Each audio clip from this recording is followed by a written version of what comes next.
Bona nit. Hi ha ciutats del món que han sabut crear una música pròpia, una música popular o tradicional que les distingeix i que les defineix. Podria ser molt clar el cas de París, també el de Buenos Aires amb el tango, o fins i tot el de Madrid amb el xotis. No és, per això, teòricament, el cas de Barcelona. La música catalana per excel·lència, la sardana, no és ben bé urbana, sinó més aviat d'origen i de temàtica rural. Si haguéssim de buscar la música de Barcelona, potser per aproximació ens hauríem de decantar per la rumba, que per cert també té aquest to de marginalitat i de picaresca que té el tango a Buenos Aires. I si la rumba ha arribat a aquest paper de música de Barcelona, ha estat en bona mesura per la feina que en aquests últims anys ha fet Gato Pérez. Gato Pérez ha incorporat a la rumba lletres barcelonines, referències molt concretes a la realitat de Barcelona. Per això, potser, Gato Pérez és també el cantant de Barcelona.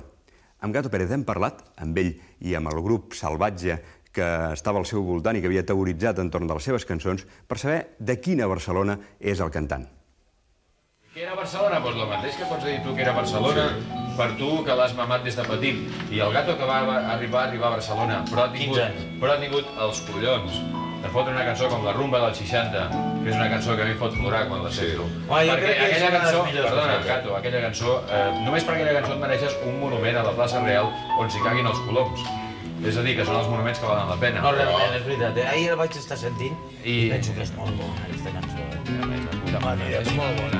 Un matí de primavera del que aviat farà 12 anys arribava a la ciutat per la porta que té al mar en un barco transatlàntic des d'un continent austral.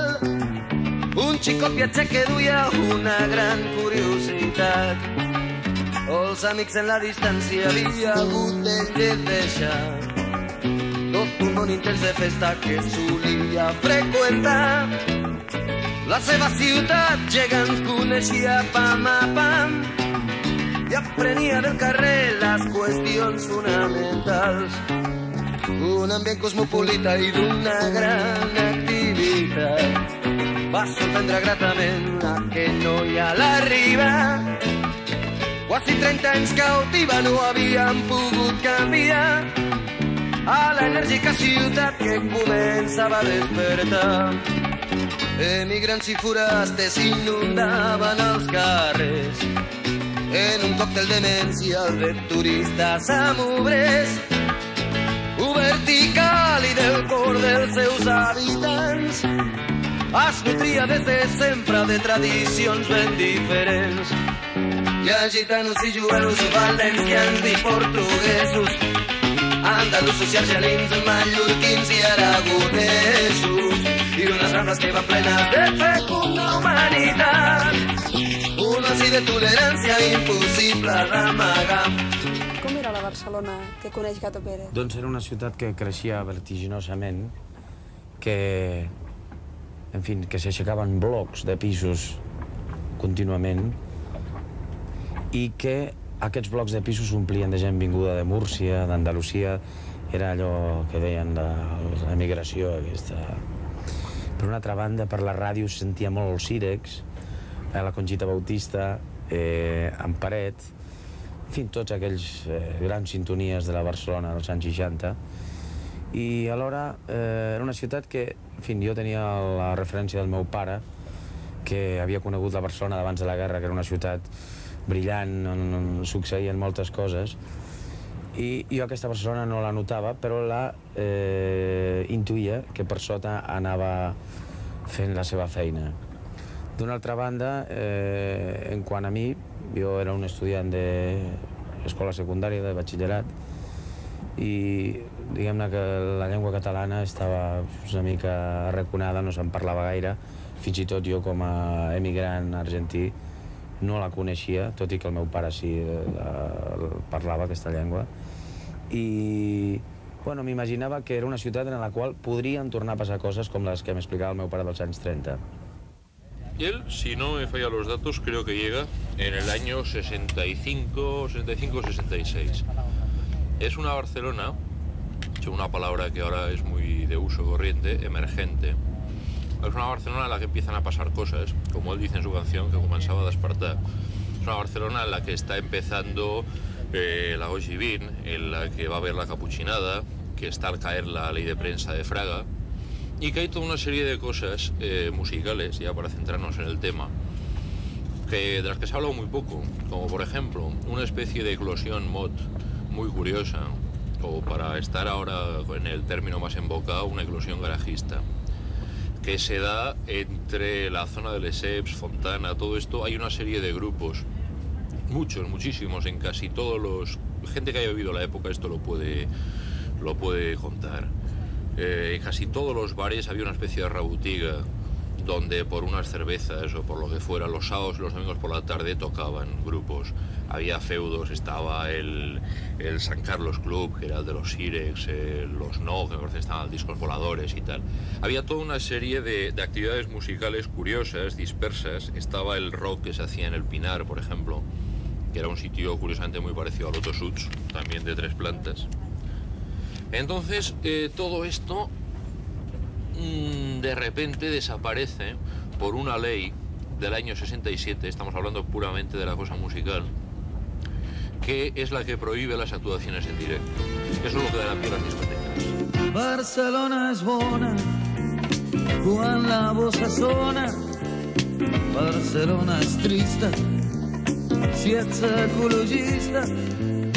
Barcelona és xic per la gent de Vic.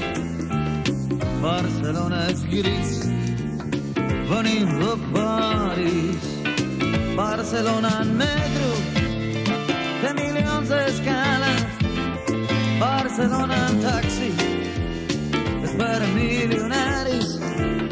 Barcelona en bus és un pèl confús.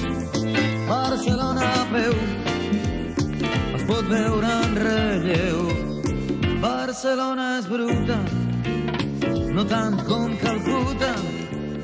Barcelona rock es vol semblar a New York i sense voler ja no té il·lusió per projectar en el món el seu significat.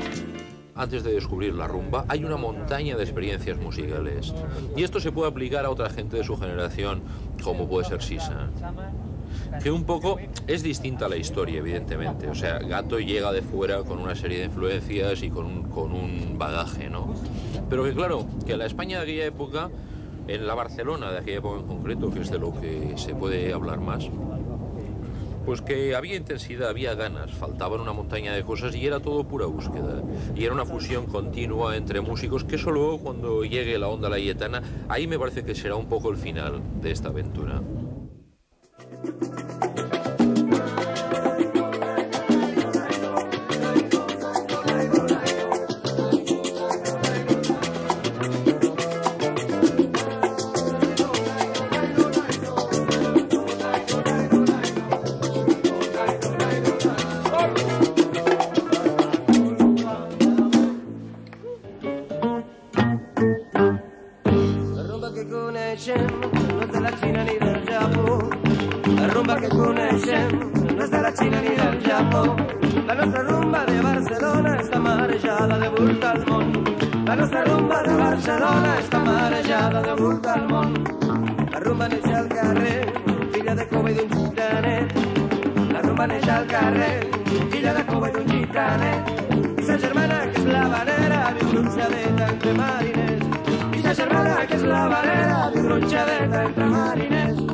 Al carrer de la Cera hi ha un senyor de raça gitana que toca el bombo, reparteix les galetes cap aquí, cap allà, en un parxo de plàstic a l'estil català.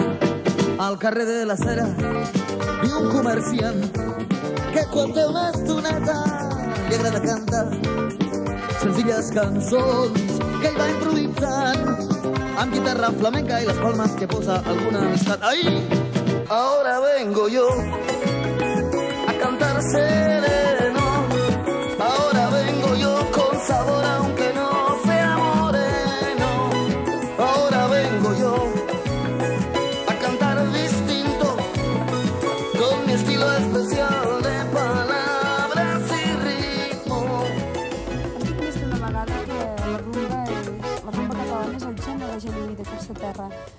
D'aquesta terra de Barcelona. Sí, Barcelona. Per què? Això, diguem-ne que l'ho he detectat de forma intuïtiva, no sé, veient quan vas pels barris de Barcelona, sobretot les barriades més populars, a les màquines de discos no són altra cosa que això. O sigui, és la música... No sé, jo recordo quan era molt jove d'haver anat pels barris vells de Barcelona, tots aquells carrers d'allà baix, i les màquines de discos, se sentia això, senties el Pérez, el Chacho, el Noi, el Gitano Portuguès, tots aquells artistes que ara pràcticament ja no se senten, però que això em van fer pensar a mi que era la música d'aquí. Després que és un tipus de música que ha nascut aquí, o sigui, no es fa enlloc més que aquí, aquest tipus de rumba, de fusió del flamenc gitano-català i la música tropical. I realment un gènere que neix de la música gitana i de la música cubana pot arribar a convertir-se en un gènere que expliqui la problemàtica de Barcelona? Home, que expliqui la problemàtica... No, jo crec que, en fi, que és una música per passar-s'ho bé, que en principi és la missió que tenen totes les músiques, que té un fi lúdic purament, no?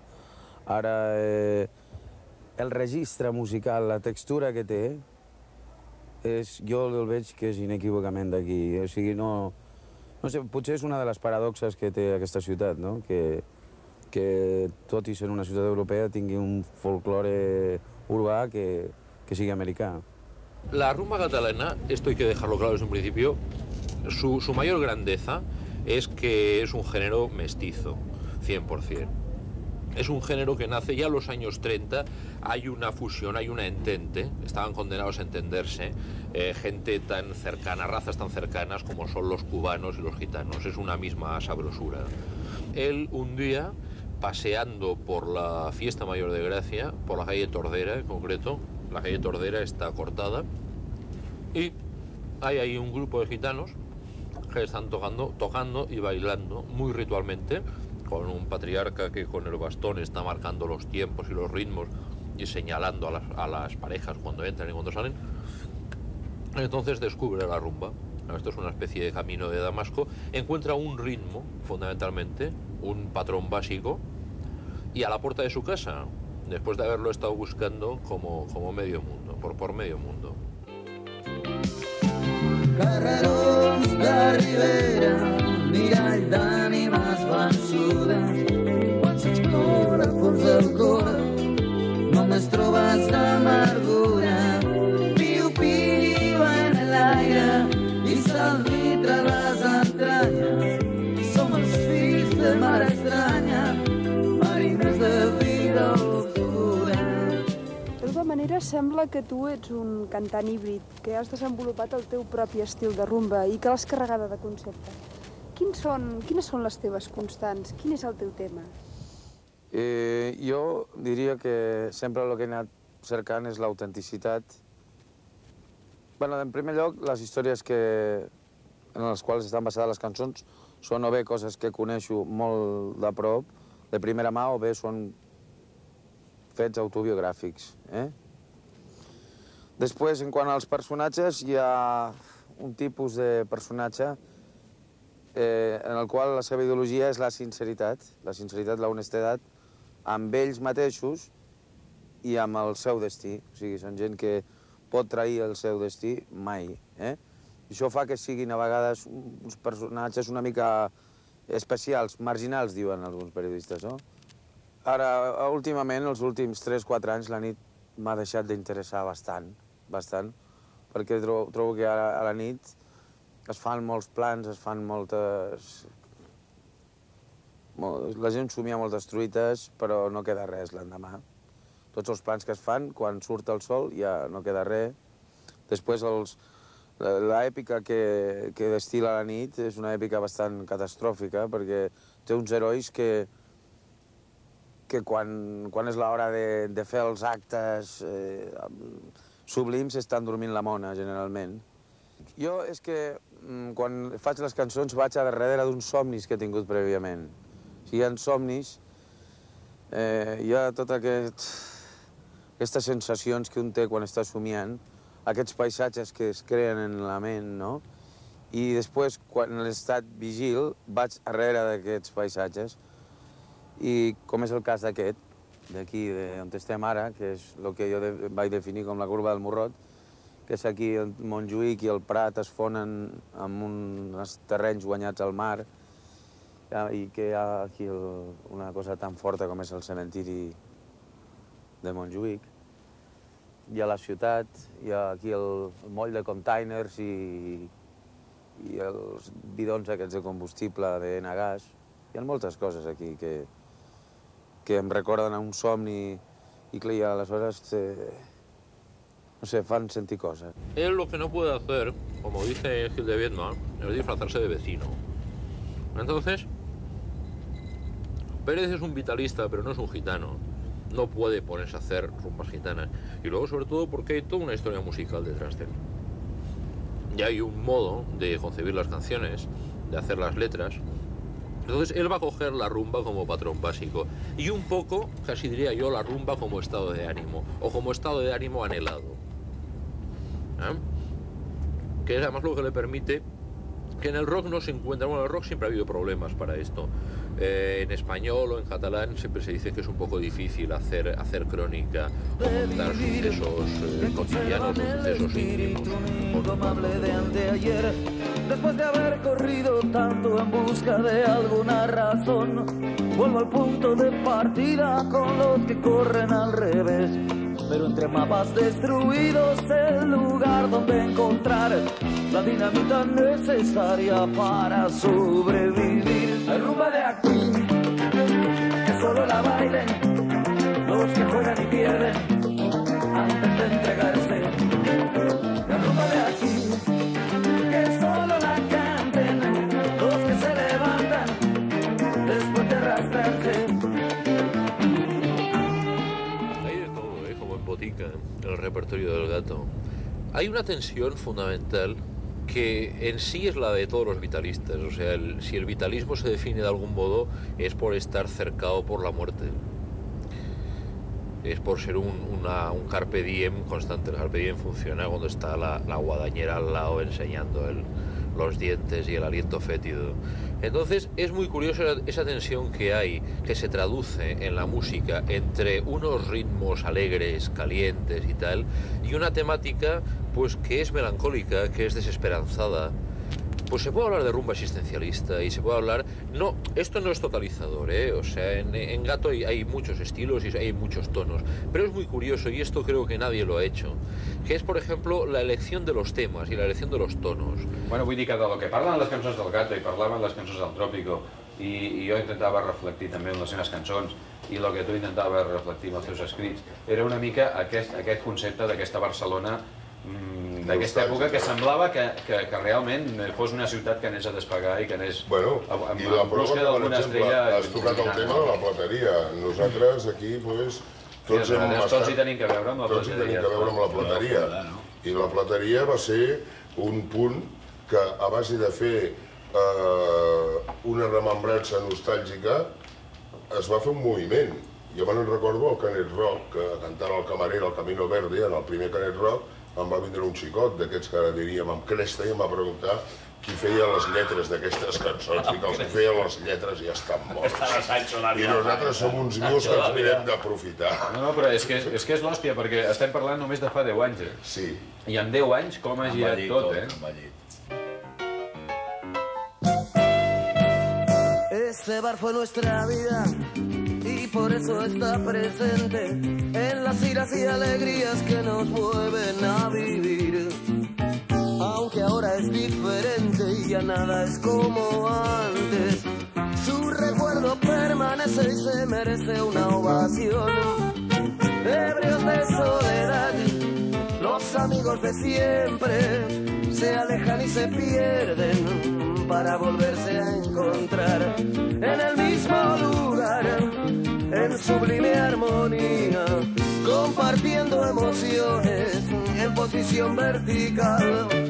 No, clar, nosaltres som el grup salvatge, de la Barcelona, dels restos de la Barcelona preolímpica, que això hi haurà unes grans excavacions dins de segle. Exacte. És que a més és veritat, perquè és tot una època, no? És tot digne una d'un època arqueològic. que jo crec que ara aquesta època ja ha passat. És a dir, crec que ha passat per nosaltres. Vull dir, de fet, ara ja nosaltres ja no ens veiem amb la seguitat que ens veiem abans, ni formem aquella penya sòlida, unida i que cada dia acabàvem... I en canvi és collonut perquè de cop recuperem, vull dir, ara ens trobem i és com si no hagués passat el temps. Com si haguéssim estat sopant abans que anàvem buscant gent més gran i penso que el que no hem sabut és deixar de ser joves. O sigui, nosaltres teníem que estar retirats a un asil fa temps tots i encara anem barallant-nos per la nit per trobar un espai i només ha trobat que tios amb crestes i tios que amb el cabell groc d'aquests i tot allò i arribarà un dia que... O sigui, un dia em demanava una nena, diu, tu tienes una entrada per l'Autochus, un carrer, dic, nena, jo el de la Paloma és l'únic que veig. No, perquè... De fet, el Gato ja és un clàssic. Jo, perquè em vaig retirar, el Trópico és un clàssic i tu, Flavià, ets un clàssic. Vull dir, no ens queda més remei, no ens queda més remei. Som els millors, perquè si hi hagués algú millor que nosaltres ja ho sabríem. Haver sortit d'allò que... Home, no hem estat mai als 40 principals, però encara estem aquí. Home, nosaltres som els millors. És una altra història. Realment. Perquè és que si hi hagués algun altre millor que nosaltres, ja ens haguéssim enterat. Jo no sé de cap d'aquests del rockabilly... Tu tens una moral de ferro. És que m'hagués enterat que hi ha un noi que, hòstia, que es percata de tot i tot això i fa cançons d'això que es percata i que fa rock and roll. Com no es pot fer rock and roll en aquest país, perquè és una infàmia, perquè aquest no és el país del rock and roll, aleshores dius, no hi ha ningú que controli això. Aleshores...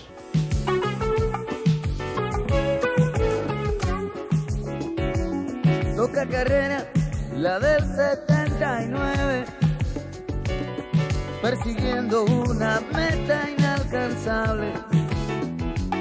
Apostamos por la música latina, un intermedio entre lo cursi y lo divino. En todas partes, en el 79, en clave de guaracha y de aventura, tras el polvo de la fugaz locura, encendimos la europea sabrosura. Com va ser aquella Barcelona mítica que es movia en el triangle entre les Rambles, el Mercat de Sant Antoni i el barri de Ribera? Doncs era una Barcelona molt nocturna, de moltes copes i molta teòrica. Eren unes nits tan llargues que al final sortia el sol. Això vol dir que, seguint en tot l'ambient de la nit, acabàvem fent un cap i pota al Mercat de Sant Antoni, al local del Mario Rey o d'altres coses. La Bosch va tornar a la química. Jaume Sisa es va enrolar en les files de la faràndula per fer aquells espectacles amb Degoll de Gom que ja no li permetien estar amb nosaltres. Després el Carles Flavià es va casar, va deixar la Iglesia i es va casar i jo em vaig tornar al camp. Allá es va a acabar. Para mucha gente supuso la banda sonora de un momento, de un año o de 2 años, en los cuales el champán salió como siempre que sale el champán cuando ha estado mucho tiempo tapado, con mucha espuma y con mucha fuerza. Entonces, en ese tiempo, pues la gente todavía era bastante felizmente idiota, no tenía claro el futuro, era una época, sin mitificarla, pero de trasnochar mucho, de beber mezclando, de dormir en cama ajena, Después de todo esto, la gente se volvió muy seria y se convirtieron en asesores para la modernidad o en diputados socialistas o se fueron a Madrid y cambió mucho el panorama. Entonces, lo que pueda evocarles la memoria de estos años, yo creo que en el fondo les molesta, les recuerda borracheras, les recuerda momentos en que perdieron el control de sí mismos, ¿no? Ahora no lo pierden nunca. Era un matí que tornàvem d'una actuació a la meseta amb tota l'orquestra grogui dintre de la furgoneta al passar pel Llobregat a l'alçada de Martorell. Hi havia el sol de cara que ens convidava a donar un passeig. Vam sortir de l'autopista que sembla el túnel del temps per agafar unes carreteres que portaven al Vallès. Allà hi ha una terra roja per fer teulatina a uns i altres homes piquen pedra a les mines de papió. La Barcelona de Gato Pérez s'ha redefinit en les últimes cançons i sembla que d'alguna manera s'han ampliat les fronteres. Com és la nova Barcelona que projectes? La meva nova Barcelona jo diria que és aquesta Barcelona del cinturón, de Sabadell, Terrassa, aquestes ciutats que s'han impregnat de l'ambient urbà. I bueno, jo crec que una mica la rumba del futur serà una rumba que es faci per aquestes ciutats dormitori com això que veiem ara aquí de Ciutat Badia, etc. Vols dir-me que la rumba de Gato Pérez, la nova màgia de la rumba de Gato Pérez està a l'autopista i no en el cercle? Jo he escrit moltes cançons en el cotxe perquè em seda molt i em venen moltes idees. I així com fa uns anys la meva Barcelona era la Barcelona del barri de Ribera i d'aquests, de la part antiga de Barcelona, avui en dia el que podíem dir era el tabú i aquells bars, una mica d'ambient així, molt de la Barcelona vella. Avui en dia són una mica les cafeteries d'autopista i hasta les discoteques d'autopista.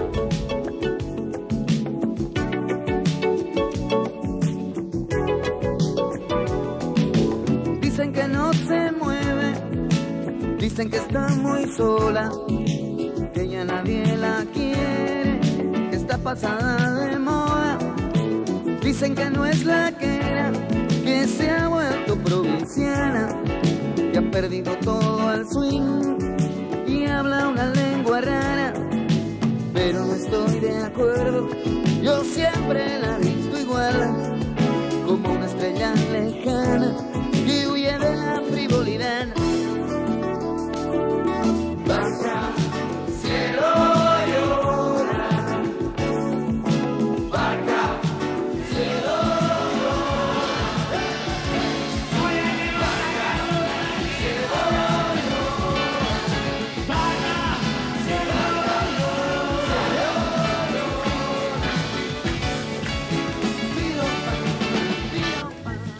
Negro par i pas, impar i passa. Bueno, tu perquè ets un timbero ruletero. I vam arribar allà i vas dir... Me'n recordo, parlo d'anys que jo tenia 20 anys, Diu, tot això... És meu. És Barcelona. I tu, si vols explicar alguna cosa del món, has de passar per aquí. Me'n recordo perfectament. Hòstia, et vaig dir això? Sàvies paraules. Sí, sí.